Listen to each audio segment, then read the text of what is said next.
Assalamualaikum. Lanjut Besti. Kalau di video sebelumnya kita obrolin soal gimana nembakin cat dan seraliknya. Nah, di video yang ini kita akan lebih fokuskan obrolan ke soal clear coat-nya. Kali ini pilihan jatuh pada si Nikon 200. Kenapa kita pilih clear yang ini? Selain dia sudah HS, alasan lebih detail akan kita obrolin di ujung video ini. Kalau diobrolin sekarang nanti waktunya tidak cukup.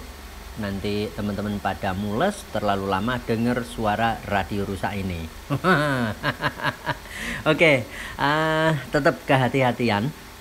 Jadi perhatian ketika kita nembak warna putih gini.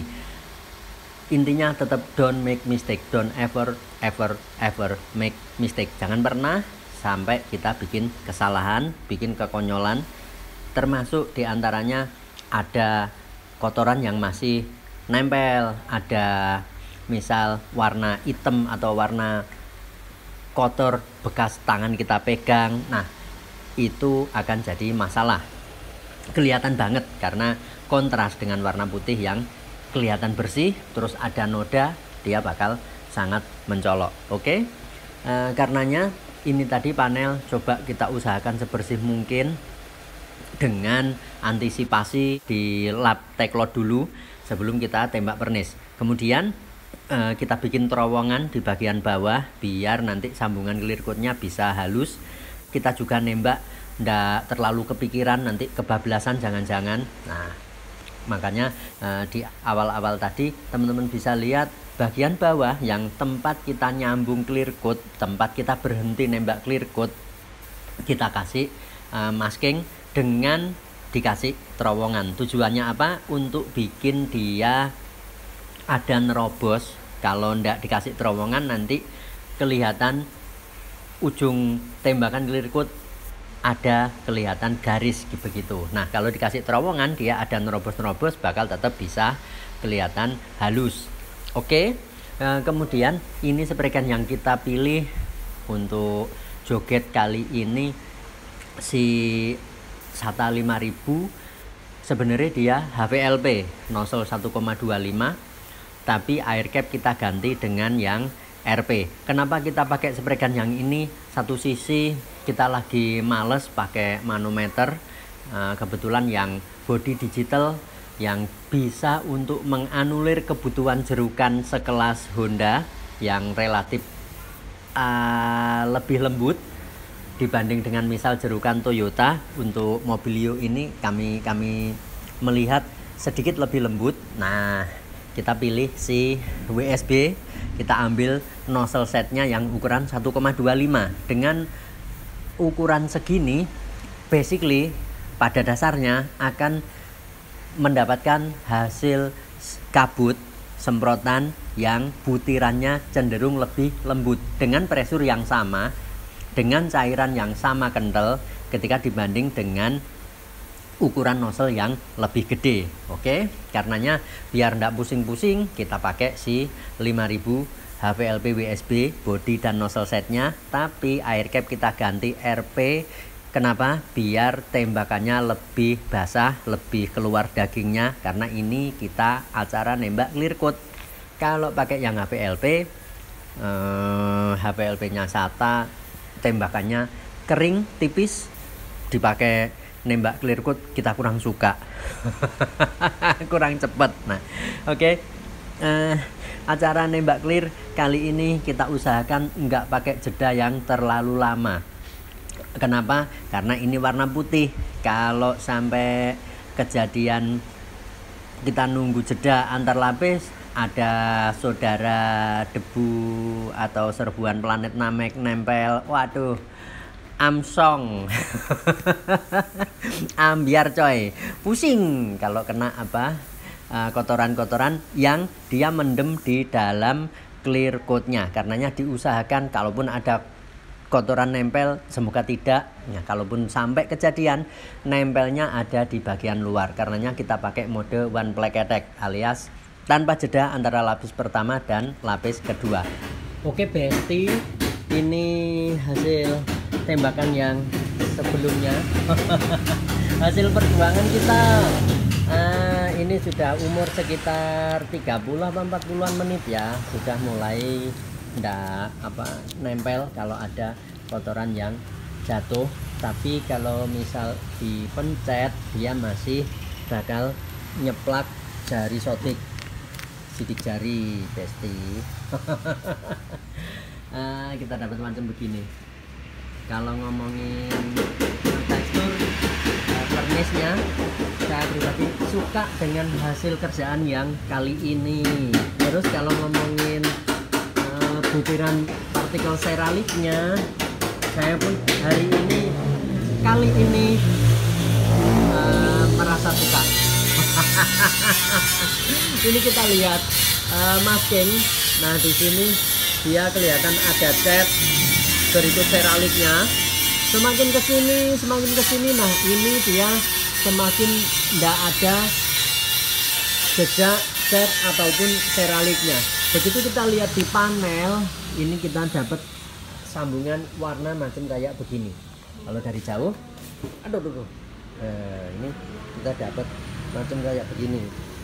Secara umum sudah aman Suratman Subagio. Itu bemper ada penyok biarin, karena sebenarnya bemper ini tidak masuk hitungan orderan. Tapi karena luka di sini ya, kita tetap mau tidak mau ngeblending area bemper. Kenapa? Karena warna ini tetap butuh blending area, alias butuh area untuk kita kita samarkan sambungan catnya. Kalau dipotong jebret begini, sangat mungkin nanti warna antara backdoor dengan bumper dia bakal ada perbedaan. Oke, kenapa kita perlakukan begini? Karena dari sekian referensi yang kita cari di webnya PPG ada, kemudian di webnya Standok, terus juga Speed Hacker, kita jumpai referensi cara nyambung warna tricot baik mutiara begini ataupun candy. Kita dituntut untuk ada yang namanya blending area. Karenanya yang ini biar selamat, tidak banyak ngulang, tidak ada kendala. Nanti pas sudah jadi, loh ini kenapa warnanya kelihatan beda dari pemilik kendaraan, ada komplain kayak gitu kan, yo senep toh Besti, mules. Nah, karenanya kita antisipapi kejadian komplain soal warna dengan kasih blending area macam kayak begini. Yang di tengah pintu kita dapat kayak begini warnanya. Nah, alhamdulillah secara umum sudah selamat. Kalau ngomongin partikel catnya semoga kelihatan ya. Ini yang tidak kita tembak seralik. Muka-muka ketok. Waduh, angel Besti kalau putih begini Besti. Oh, ini mintanya begini posisinya. Sabar. Nah, ini area yang tidak kita tembak seralik. Terus baru ini kalau kita lihat di sini mulai ada sisa-sisa overspray seralik. Kalau yang di sini dia penuh kena seraliknya. Kalau lihat masking yang di sini ini cuma dapat seralik tapi tidak dapat undercoat atau ground coatnya. Jadi nggak kena cat putihnya. Cat putihnya kita taruh di sekitar sini dan seralik kita sambung di sini. Istilahnya kalau kata Kang Gabriel Motivate Painter ini area kita ngeblending alias area blending ground coat, atau kita blending atau kita kita samarkan sambungan cat putihnya, dasarannya. Dan di sini adalah area transition coat di sini. Jadi setelah ada saluran cat putihnya yang berhenti di sekitaran sini, kita bakal butuh nembak seraliknya itu tidak hanya berhenti di sini tapi sampai di sekitaran sini. Jadi ini kita butuh area transisi, area nyampur antara kabut sambungan cat dengan kabut sambungan seralik. Kita tidak bisa numpangin seralik hanya di sini saja, tapi kita butuh sedikit panjangin area tembak seraliknya.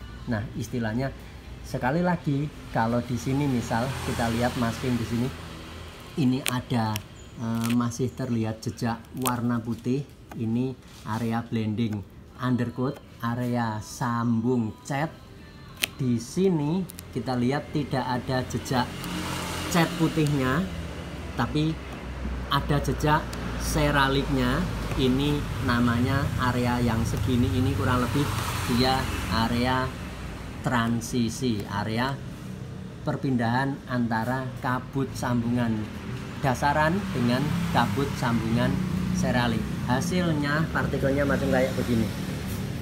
Nah, yang di sini kita lihat seraliknya hampir tidak ada. Jadi yang di ujung sini kita hampir tidak tembak seralik, bahkan cat juga tidak. Oke, sambungannya macam kayak begini. Padat tenggangnya antara yang cat baru yang kita tembakin dengan yang lama kurang lebih macam begini. Karenanya kita butuh spray gun yang cukup pinter untuk aplikasi tricot system begini. Cukup pinternya kayak gimana? Satu, kita butuh droplet atau semburan kabut yang presisi. Ketika kita misal pengen taruh di area sini, cepret, jadi semburan kabutnya ya berhenti di sekitaran segini, tidak sampai ada yang lari-lari ke atas. Oke, terus di sisi lain yang kita butuhkan adalah spray gun yang mampu kasih konsisten droplet. Nah, konsisten droplet itu seperti apa?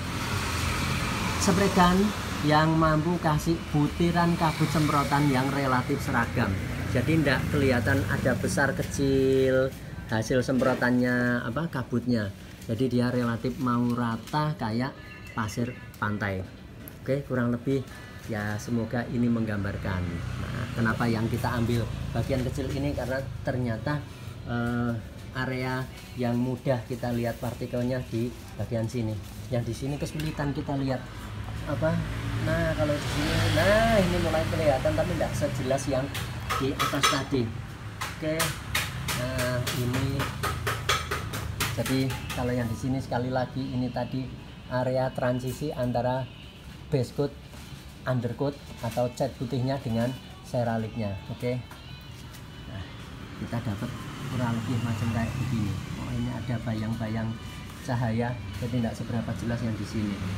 Soal kincelong clear coatnya kurang lebih macam begini, teman-teman bisa lihat 2 lapis untuk yang area fokus ditembak cat.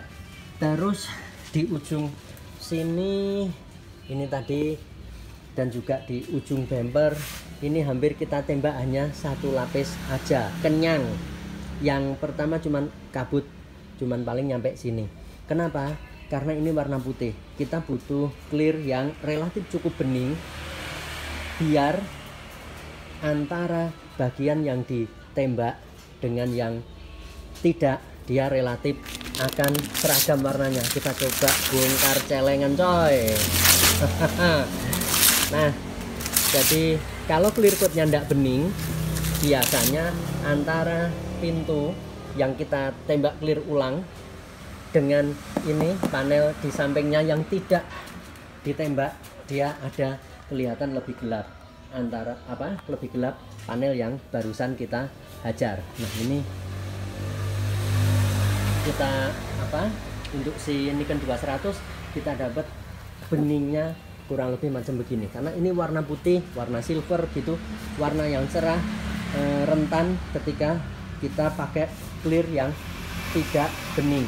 Kalau soal kinclong selama kenyang dia bakal relatif bisa kinclong, tapi kalau soal bening mau kenyang mau kurang kenyang, kalau dia memang bawaan clearnya tidak bening akan bisa geser warna antara yang baru ditembak dengan yang lama, biasanya lebih gelap yang baru ditembak. Nah, termasuk kenapa yang bagian ujung sini kita tidak tembak 2 lapis kenyang banget, enggak, tapi kita sawur aja yang pertama. Tapi yang bagian sini tadi kita tembak kenyang dari awal sampai yang lapis kedua, karena yang bagian sini tidak kena timpa cat, jadi permukaan panel dia masih ada clear coatnya.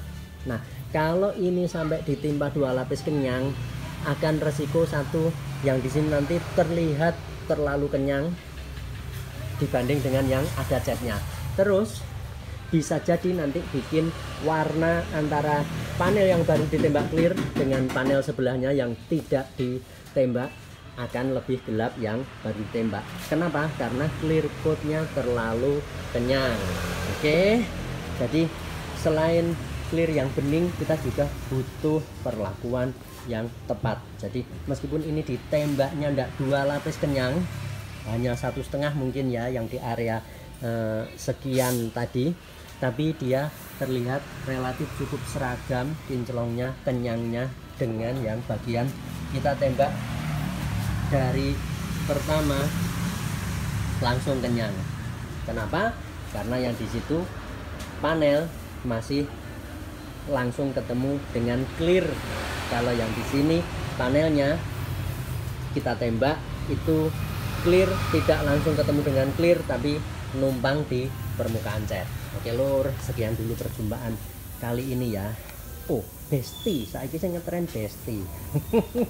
Oke Besti, sekian dulu ya perjumpaan kali ini, semoga ada guna dan manfaat. Mohon maaf ini videonya jadi panjang-panjang karena ya memang butuhnya kita ngobrol sedetil ini. Ini pun sebenarnya masih kurang detil, nanti kita obrolin lagi di next kesempatan ya. Semoga ada guna dan manfaat, semoga pada lancar berkah segala urusan, diberikan kesehatan lahir batin.